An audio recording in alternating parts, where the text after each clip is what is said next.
DK Shivakumar ಸರ್ಕಾರದ ಸಂಪುಟ ವಿಸ್ತರಣೆಗೆ ಕೌಂಟ್ಡೌನ್ ಶುರುವಾಗಿದೆ. ಸಿಎಂ ಡಿಕೆ ಶಿವಕುಮಾರ್ ದೆಹಲಿ ತಲುಪಿದ್ದಾರೆ. ಮಧ್ಯಾಹ್ನ ಸಿದ್ದರಾಮಯ್ಯನವರು ಮತ್ತು ಹರಿಪ್ರಸಾದ್ ದೆಹಲಿಗೆ ಹೋಗ್ತಿದ್ದಾರೆ. ಹೈಕಮಾಂಡ್ ಕರೆ ಹಿನ್ನೆಲೆ ದೆಹಲಿಗೆ ಹೊರಟಿದ್ದಾರೆ ಕಾಂಗ್ರೆಸ್ ನಾಯಕರು. ಬುಧವಾರ ಅಥವಾ ಗುರುವಾರ ಸಚಿವ ಸಂಪುಟ ವಿಸ್ತರಣೆಯಾಗೋದಂತೂ ಗ್ಯಾರಂಟಿ. ಇವತ್ತು ಮತ್ತು ನಾಳೆ ಹೈಕಮಾಂಡ್ನ ಜೊತೆ ನಾಯಕರು ಸಭೆ ನಡೆಸಲಿದ್ದಾರೆ. ಪಟ್ಟಿ ಫೈನಲ್ ಆಗ್ತಾ ಇದ್ದಂತೆ ಸಚಿವ ಸಂಪುಟ ವಿಸ್ತರಣೆಗೆ ಮುಹೂರ್ತ ನಿಗದಿಯಾಗುತ್ತೆ. ಬುಧವಾರ ಅಥವಾ ಗುರುವಾರ ಸಂಪುಟ ವಿಸ್ತರಣೆ ಗ್ಯಾರಂಟಿ ಅನ್ನೋದು ಈಗ ಸಿಗ್ತಾ ಇರೋ ಮಾಹಿತಿ. ರಾಜ್ಯ ನಾಯಕರು ಕೊಟ್ಟ ಸಚಿವರ ಪಟ್ಟಿಯ ಬಗ್ಗೆ ಮೊದಲು ವರಿಷ್ಠರು ಚರ್ಚೆ ಮಾಡ್ತಾರೆ. ಜಿಲ್ಲಾವಾರು ಸಮುದಾಯವಾರು ಪ್ರಾತಿನಿಧ್ಯ ನೀಡೋದಕ್ಕೆ ವರಿಷ್ಠರು ಸಭೆ ಮೇಲೆ ಸಭೆ ನಡೆಸಲಿದ್ದಾರೆ. ಒಟ್ಟು 20 ಸಚಿವ ಸ್ಥಾನ ಭರ್ತಿಯಾಗಬೇಕಾಗಿರೋದು. ಅದರಲ್ಲಿ 40ಕ್ಕೂ ಹೆಚ್ಚು ಶಾಸಕರು ಪೈಪೋಟಿಯಲ್ಲಿದ್ದಾರೆ. ಈ 20 ಸಚಿವ ಸ್ಥಾನದಲ್ಲಿ 10 ಸ್ಥಾನ ಹಿರಿಯರಿಗೆ, 10 ಸ್ಥಾನ ಹೊಸಬರಿಗೆ ಅವಕಾಶ ಸಿಗುವಂತಹ ಸಾಧ್ಯತೆ ಇದೆ. ಆರಂಭದಲ್ಲಿ 60-40 ಅಂತ ಹೇಳಿದ್ರು. ಅಂದ್ರೆ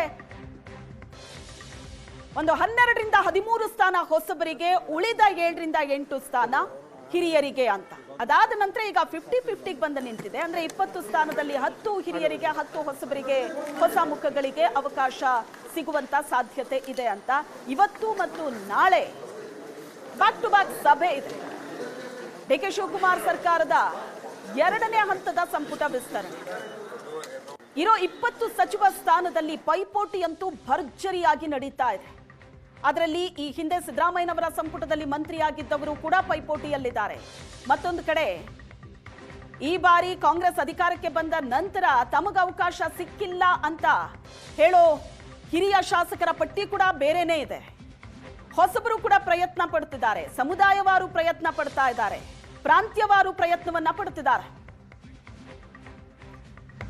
20 ಸಚಿವ ಸ್ಥಾನಗಳಿಗೆ 40ಕ್ಕೂ ಹೆಚ್ಚು ಶಾಸಕರು ತೀವ್ರ ಲಾಬಿ ನಡೆಸಿದ್ದಾರೆ. ದೆಹಲಿಯಲ್ಲಿ 30ಕ್ಕೂ ಹೆಚ್ಚು ಶಾಸಕರು ಸಚಿವ ಸ್ಥಾನಕ್ಕಾಗಿ ಲಾಬಿ ನಡೆಸ್ತಾ ಇರೋದು. ವರಿಷ್ಠರು ಮತ್ತು ಸಿಎಂ ಮೇಲೆ ಒತ್ತಡವನ್ನ ಹೇರ್ತಿದ್ದಾರೆ ಶಾಸಕರು.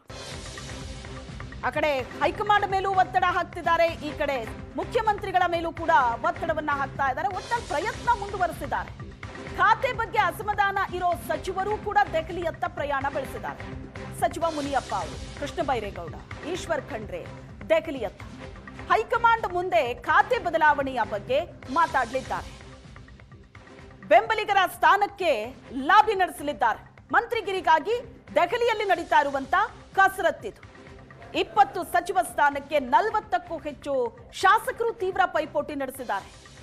ಈಗ ಯಾರ್ಯಾರಿಗೆ ಅಂತ ನಿರ್ಧಾರ ಆದ ನಂತರವೂ ಕೂಡ ಯಾರ್ಯಾರು ಅವಕಾಶ ವಂಚಿತರಾಗ್ತಾರೋ ಅವರ ಅಸಮಾಧಾನ ತಣಿಸೋದು ಹೇಗೆ ಅನ್ನೋದರ ಬಗ್ಗೆಯೂ ಕೂಡ ಚರ್ಚೆ ಆಗಬೇಕು. ದೆಹಲಿಯಲ್ಲಿ ಇರುವಂತಹ ಕಾಂಗ್ರೆಸ್ನ ನಾಯಕರು ದೃಶ್ಯದಲ್ಲಿ ನೋಡ್ತಾ ಇದ್ರಿ. ಈಗಾಗಲೇ ಡಿಕೆ ಶಿವಕುಮಾರ್ ದೆಹಲಿಯ ಕರ್ನಾಟಕ ಭವನದಲ್ಲಿದ್ದಾರೆ. ಸಭೆ ಮೇಲೆ ಸಭೆ ನಡೆಯುತ್ತೆ ಇವತ್ತು ಮತ್ತು ನಾಳೆ.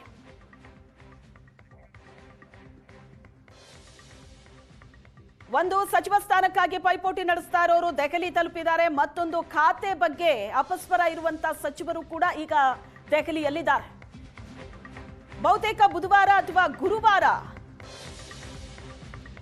ಅನೌನ್ಸ್ ಆಗುವಂತಹ ಸಾಧ್ಯತೆ ಇದೆ. ಅಂದ್ರೆ ಸಂಪುಟ ವಿಸ್ತರಣೆ ಆಗುವಂತಹ ಸಾಧ್ಯತೆ ಇದೆ. ಇವತ್ತು ಮತ್ತು ನಾಳೆಯ ಒಳಗಡೆ ಯಾರ್ಯಾರಿಗೆ ಸಚಿವ ಸ್ಥಾನ ಅನ್ನೋದು ಡಿಸೈಡ್ ಆಗುತ್ತೆ. ಡಿಕೆ ಶಿವಕುಮಾರ್ ಅವರ ಪಟ್ಟಿ ಮತ್ತು ಮಾಜಿ ಮುಖ್ಯಮಂತ್ರಿ ಸಿದ್ದರಾಮಯ್ಯನವರ ಪಟ್ಟಿ ಎರಡನ್ನೂ ಮೊದಲು ಅವಲೋಕಿಸಿ ಆನಂತರ ಹೈಕಮಾಂಡ್ ಅಂತಿಮ ಮುದ್ರೆಯನ್ನ ಹಾಕಲಿದೆ.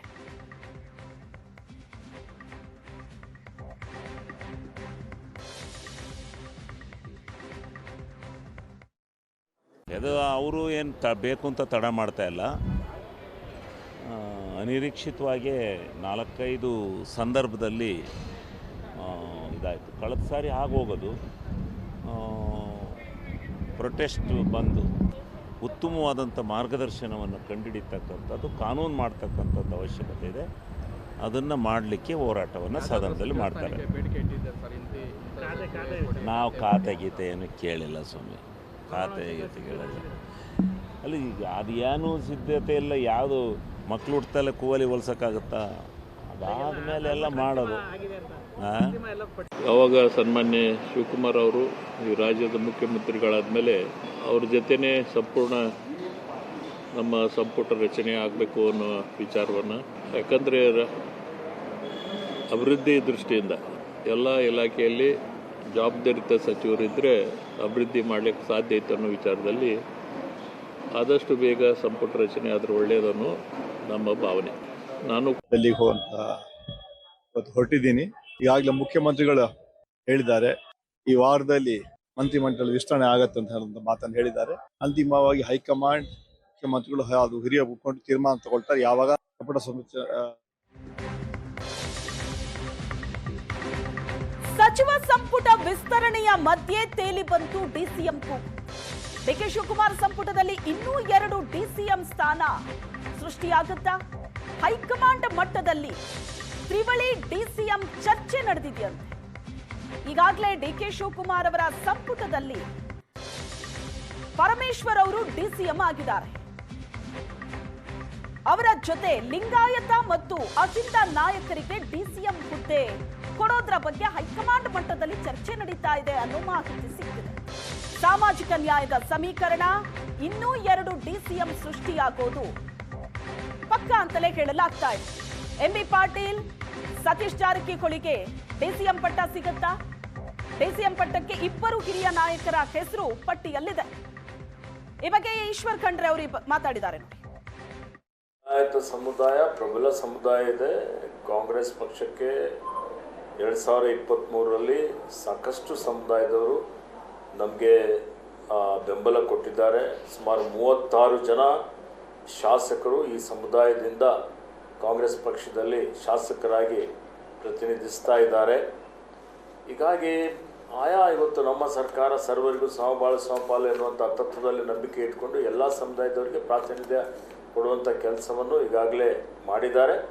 ಮತ್ತು ಈ ಬರುವಂಥ ಸಚಿವ ಸಂಪುಟದ ವಿಸ್ತರಣೆಯಲ್ಲೂ ಸಹಿತ ಲಿಂಗಾಯತರಿಗೂ ಇವತ್ತು ಅವರಿಗೆ ಸೂಕ್ತವಾದಂಥ ಒಂದು ಸ್ಥಾನಮಾನ ಪ್ರಾತಿನಿಧ್ಯ ಸಿಗ್ತದೆ ಅನ್ನುವಂಥ ವಿಶ್ವಾಸ ಇದೆ.